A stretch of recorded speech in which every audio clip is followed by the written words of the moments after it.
Good morning everyone. Start करते अपनी class आज की यानी कि 22 मार्च के करंट अफेयर्स की। पहले क्वेश्चन में पूछा गया हाल ही में सेंट पैट्रिक जो दिवस है ये कब मनाया गया है। ये मनाया गया 17 मार्च को। 17 मार्च को सेंट पैट्रिक दिवस के रूप में ये मनाया जाता है। बात करें क्यों मनाया जाता है, तो सेंट पैट्रिक थे, उन्होंने आयरिश शैमरॉक को उदाहरण स्वरूप इस्तेमाल किया था। फिर जो पवित्र ट्रिनिटी के जो कॉन्सेप्ट था वो लोगों को समझाया था। फिर इनकी मृत्यु हो गई थी। इनकी मृत्यु जो हुई थी वो हुई थी 17 मार्च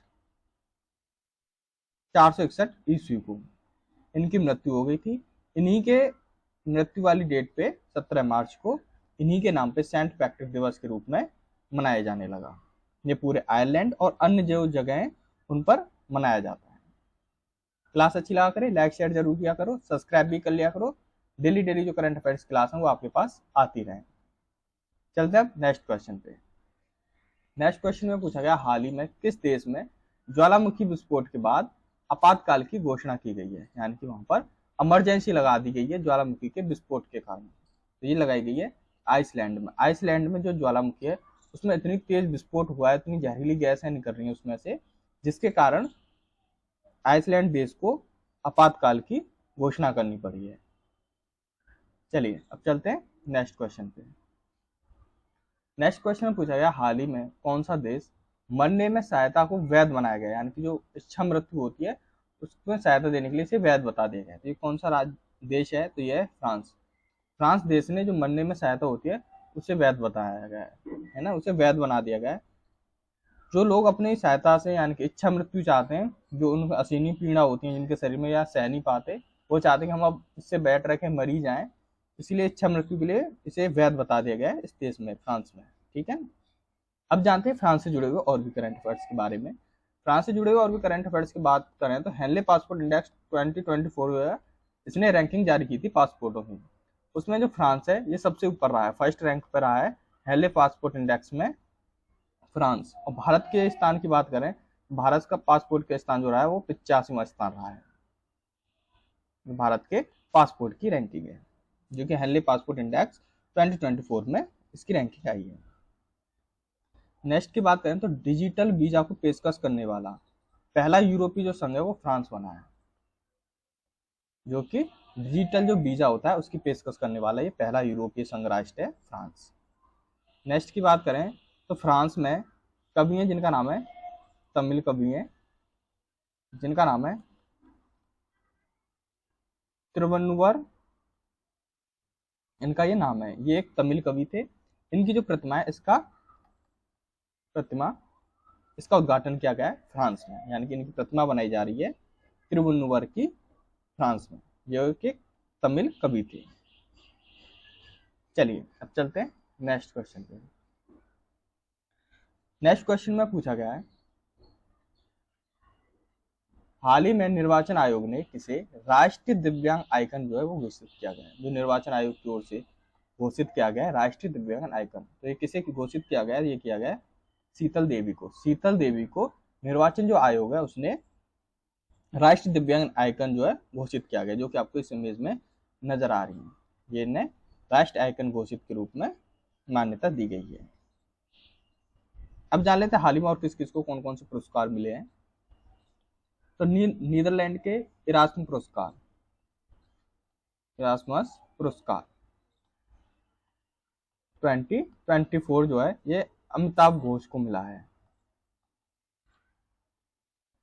मेरी कोशिश रहती है पीछे जितने भी इंपॉर्टेंट करंट अफेयर्स होते हैं उनको भी मैं आपको साथ साथ ही रिवाइज कराता जाता हूँ, क्योंकि आपका रिवीजन भी होता रहे और करंट अफेयर्स जो वो याद होते रहे। ठीक है ना। नेक्स्ट की बात करें तो मिस वर्ल्ड ह्यूमैनिटेरियन अवार्ड जो है ये नीता अंबानी को दिया गया है। नीता अंबानी को मिस वर्ल्ड ह्यूमैनिटेरियन जो अवार्ड है इससे सम्मानित किया गया है। नेक्स्ट की बात करें जिनका नाम है रिकेन यामामोटो। रिकेन यामामोटो ने 2024 का पिक्चर जो पुरस्कार है वो जीता है। ये पिक्चर जो पुरस्कार है ये आर्किटेक्चर के उसमें फील्ड में ये दिया जाता है पिक्चर पुरस्कार, जो जीता है रिकेन यामामोटो ने। नेक्स्ट की बात करें तो भारत को खसरा और रुबेला चैंपियन पुरस्कार मिला है। जो मिला है भारत को, पूछ लिया तो खसरा और रुबेला चैंपियन में किस देश को पुरस्कार दिया गया, तो वो भारत को दिया गया, यानी इसमें सबसे चैंपियन रहा है खसरा और रुबेला इन चीजों की बीमारियों के उसमें। चलिए चलते अब नेक्स्ट क्वेश्चन पे। नेक्स्ट क्वेश्चन की बात करें तो हाल ही में वित्त वर्ष 2025 के लिए फिच रेटिंग्स में भारत की विकास दर का अनुमान कितना किया गया है, यानी 23 से 24 में रही जो रैंकिंग रही थी, और 24 से 25 के लिए अनुमान कितना लगाया जा रहा है वृद्धि दर का, तो वो 7.0% वृद्धि का अनुमान लगाया जा रहा है फिच रेटिंग में 2025 के लिए। बात करें अब नेक्स्ट क्वेश्चन, तो नेक्स्ट क्वेश्चन में पूछा गया है हाल ही में द्विपक्षीय संबंधों को बढ़ावा देने के लिए किस देश के विदेश मंत्री ने सर्गेई एलिनिक भारत पहुंचे हैं। ये किस देश के विदेश मंत्री जिनका नाम है एलिनिक भारत, सर्गेई एलिनिक, जो कि भारत पहुंचे हैं, तो ये बेलारूस के विदेश मंत्री जिनका नाम है सर्गेई एलिन, जो भारत पहुंचे हैं द्विपक्षीय संबंधों को बढ़ावा देने के लिए। चलिए अब चलते हैं नेक्स्ट क्वेश्चन पे। नेक्स्ट क्वेश्चन में पूछा गया हाल ही में किसे सीबीएसई के नए अध्यक्ष नियुक्त किया गया है, सीबीएसई बोर्ड के नए अध्यक्ष के रूप में किसे नियुक्त किया गया है, तो ये किया गया राहुल सिंह को सीबीएसई के नए अध्यक्ष के रूप में नियुक्त किया गया है, जो कि आपको इस इमेज में नजर आ रहे हैं, यही है राहुल सिंह।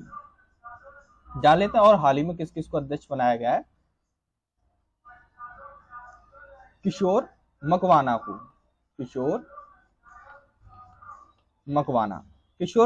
को एनसीएससी के अध्यक्ष और कार्यभारी ने संभाला गया है।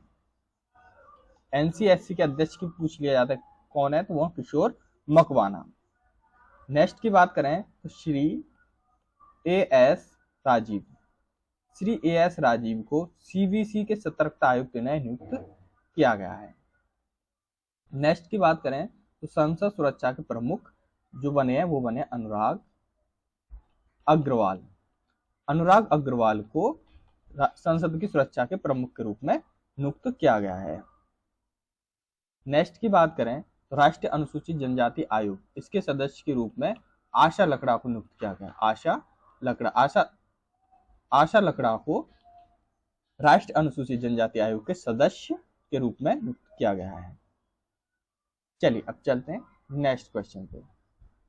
नेक्स्ट क्वेश्चन की बात करें तो इसमें पूछा गया हाल ही में स्टार्टअप महाकुंभ जो है ये कहां पर शुरू होगा। रिसेंटली में स्टार्टअप ऑफ महाकुंभ ये कहां पर स्टार्ट किया जा रहा है, ये किया जा रहा है नई दिल्ली में स्टार्टअप महाकुंभ जो है ये शुरू किया जा रहा है नई दिल्ली के भारत मंडपम में। ये 3 दिवसीय रहेगा, यानी 3 दिवसीय मतलब 3 दिन के लिए ये महाकुंभ जो है स्टार्टअप महाकुंभ जो है चलेगा, जो कि लगेगा भारत मंडपम में नई दिल्ली में। चलिए चलते अब नेक्स्ट क्वेश्चन पे। नेक्स्ट क्वेश्चन में पूछा गया हाल ही में भारत की नुमालीगढ़ रिफाइनरी लिमिटेड ने किस देश में अपने पहले अंतर्राष्ट्रीय कार्यालय का उद्घाटन किया गया है, तो इन्होंने किया है बांग्लादेश में। भारत की नुमालीगढ़ रिफाइनरी जो लिमिटेड है इसने अपना अंतर्राष्ट्रीय जो कार्यालय है ये बांग्लादेश में इन्होंने स्थापित किया है। बात करें बांग्लादेश से जुड़े हुए और भी करंट अफेयर्स के बारे में, तो बांग्लादेश के जो प्रधानमंत्री हैं उन्होंने मुस्लिम देशों के लिए साझा मुद्रा की इन्होंने वकालत की, जो की गई है बांग्लादेश के प्रधानमंत्री के द्वारा ओनली मुस्लिम देशों के लिए। नेक्स्ट की बात करें तो बांग्लादेश में 2 दिवसीय यानी कि 2 दिन के लिए नजरुल जो उत्सव है ये शुरू हुआ है। अगर पूछे नजरुल उत्सव कहाँ पे आयोजित किया गया था, तो ये बांग्लादेश में आयोजित किया गया था। नेक्स्ट की बात करें तो खासी स्वतंत्रता सेनानी जिनका नाम है यूत्रोट सिंह जो है ये खासी स्वतंत्रता सेनानी है जिनकी प्रतिमा का जो अनावरण है ये ढाका में किया जा रहा है। बांग्लादेश के ढाका में, जो ढाका जो है ये बांग्लादेश में राजधानी है ढाका, इसमें यूत्रोट सिंह की प्रतिमा का जो है अनावरण किया जा रहा है। नेक्स्ट की बात करें बांग्लादेश की, तो बांग्लादेश ने अंडर 19 एशिया जो कप है, अंडर 19 एशिया कप जो है इसका खिताब जीता है। और पूछ रहा है अंडर 19 एशियन कप का खिताब किसने जीता है, यानी किस देश ने जीता है, वो बांग्लादेश ने जीता है। चलिए अब चलते हैं नेक्स्ट क्वेश्चन पे।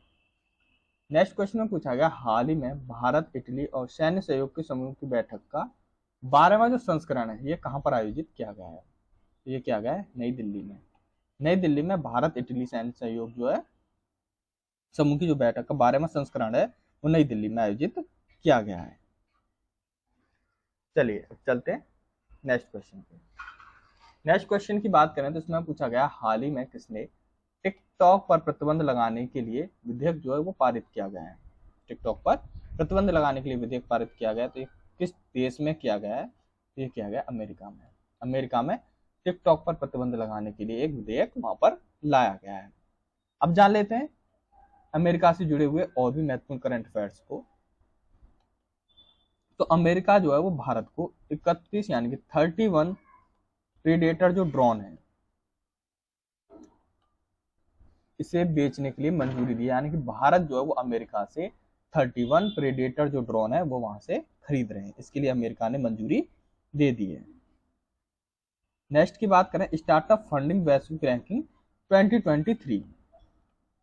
स्टार्टअप फंडिंग वैश्विक रैंकिंग 2023 में अमेरिका सबसे फर्स्ट यानी कि शीर्ष पर रहा है। स्टार्टअप फंडिंग वैश्विक रैंकिंग में 2023 की रैंकिंग की बात हो रही है। नेक्स्ट की बात करें तो भारत और अमेरिका के बीच में एक संयुक्त अभ्यास है जिसका नाम है वज्र प्रहार, जो कि उमरोई यानी कि मेघालय में ये आयोजित किया गया था। ठीक है ना, जो कि भारत और अमेरिका के बीच में एक संयुक्त अभ्यास किया गया था जिसका नाम है वज्र प्रहार। तो अगर कहां पर किया गया तो ये उमरोई में, मेघालय के उमरोई में किया गया। ठीक है, चलिए अब चलते हैं नेक्स्ट पे। नेक्स्ट की बात करें तो फिनटेक यूनिकॉर्न के मामले में यूएसए जो है सबसे फर्स्ट पर रहा है, यानी सबसे शीर्ष पर कौन रहा है तो वो रहा है यूएसए फिनटेक यूनिकॉर्न के मामले में। चलिए नेक्स्ट की बात करें तो भारत के बाहर यानी कि हमारे भारत देश से बाहर जो है डॉक्टर भीमराव अंबेडकर की सबसे बड़ी जो प्रतिमा है उसका अनावरण अमेरिका में किया जा रहा है, डॉक्टर भीमराव अंबेडकर की प्रतिमा का। अब पूछ लिया जाता है अमेरिका में कहां पर किया जा रहा है, तो इसका किया जा रहा है मैरीलैंड में डॉक्टर भीमराव अंबेडकर की सबसे बड़ी प्रतिमा का अनावरण किया जा रहा है, वो किया जा रहा है अमेरिका के मैरीलैंड में। चलिए अब चलते हैं नेक्स्ट क्वेश्चन पे। नेक्स्ट क्वेश्चन की बात करें तो इसमें पूछा गया हाल ही में भारत के पहले इंडोर एथलेटिक और जलीय केंद्र का उद्घाटन जो है कहां पर किया गया है? तो ये किया गया है भुवनेश्वर में। भुवनेश्वर में भारत के पहले इंडोर एथलेटिक्स और जलीय केंद्र का जो उद्घाटन है वो किया गया है, जो किया गया है भुवनेश्वर में। चलिए चलते हैं नेक्स्ट क्वेश्चन। नेक्स्ट क्वेश्चन में पूछा गया है हाल ही में आरबीआई ने किस बैंक पर 29.55 लाख रुपए का जुर्माना लगाया गया है? जो आरबीआई की ओर से लगाया तो किस बैंक पे लगाया गया? ये बंधन बैंक पे। बंधन बैंक पे आरबीआई ने 29.55 लाख का जो जुर्माना है वो लगाया गया है। बात करें आरबीआई के बारे में तो आरबीआई इसकी स्थापना 1 अप्रैल 1935 को इसकी स्थापना की गई थी आरबीआई की, यानी भारतीय रिजर्व बैंक की। इसके मुख्यालय की बात करें तो इसका जो मुख्यालय है वो मुंबई यानी कि महाराष्ट्र में। और प्रेजेंट टाइम पे इसके जो वो है गवर्नर हैं वो है शक्तिकांत दास। शक्तिकांत दास जो है वो गवर्नर हैं प्रेजेंट टाइम पे आरबीआई की। पूछ लिया जाता है आरबीआई के बारे में तो आरबीआई की जो स्थापना वो 1 अप्रैल 1935 को की गई थी कोलकाता में। अगर इसका मुख्यालय पूछा जाए तो वो मुंबई में है और इसके जो प्रेजेंट टाइम पे जो गवर्नर है वो शक्तिकांत दास है। ठीक है ना। उसके संस्थापक पूछ लिया जाता वो था ब्रिटिश राज। संस्थापक जो थे वो थे ब्रिटिश राज। उस टाइम पर ब्रिटिश की हुकूमत थी भारत पे, तब इसकी स्थापना की गई थी 1935। भारत की करेंसी की बात की जाए तो आप सभी को पता है भारत की जो मुद्रा है वो रुपया है। चलिए अब चलते हैं नेक्स्ट क्वेश्चन पे। नेक्स्ट क्वेश्चन में पूछा गया है हाल ही में किस राज्य में मिशन पाम ऑयल के तहत पहली पाम ऑयल प्रोसेसिंग मिल का उद्घाटन किया गया है? पाम ऑयल प्रोसेसिंग मिल जो है इसका उद्घाटन कहाँ पर किया गया है, तो ये किया गया अरुणाचल प्रदेश में। अरुणाचल प्रदेश में पाम ऑयल की जो प्रोसेसिंग मिल है इसका उद्घाटन किया जा रहा है। अब जान लेते हैं अरुणाचल प्रदेश से जुड़े हुए और भी करंट अफेयर्स के बारे में। तो अरुणाचल प्रदेश में 100% जो घरेलू नल जल कनेक्शन थे, घरेलू नल जल कनेक्शन थे, उसे हासिल करने वाला पहला उत्तर पूर्वी राज्य जो वो अरुणाचल प्रदेश बना है। ठीक है, अगर पूछ लिया जाता है ऐसा पहला ऐसा कौन सा राज्य, जो पहला उत्तर पूर्वी राज्य ऐसा कौन सा राज्य है जहां पर 100% घरेलू नल जल कनेक्शन लगाए गए, तो वो है अरुणाचल प्रदेश। नेक्स्ट की बात करें तो अरुणाचल प्रदेश के आदकेकिर मतलब कि अदरक और हाथों से निर्मित कालीन, जो कि फर्शों पे बिछाई जाती है, कालीन या हाथों से निर्मित यानी कि हाथों से बनाई जाती है अरुणाचल प्रदेश में। और तिब्बती निवासियों द्वारा बांचो शिल्प जो कि तिब्बती लोगों के द्वारा बनाई गई, इन्हें जीआई टैग दिया यानी भौगोलिक संकेत दिया गया है। अरुणाचल प्रदेश के आदकेकिर यानी अदरक और हस्त निर्मित कालीन और तिब्बती निवासियों द्वारा बांचो शिल्प को, इन सभी को जीआई टैग दिया गया। तो ये थे अरुणाचल प्रदेश से जुड़े हुए और भी करंट। क्लास अच्छी लगी हो लाइक शेयर जरूर करना, सब्सक्राइब भी कर लिया करो ताकि डेली जो करंट अफेयर्स की क्लास है वो आपके पास आती रहे। धन्यवाद मेरे चैनल में जुड़े रहने के लिए।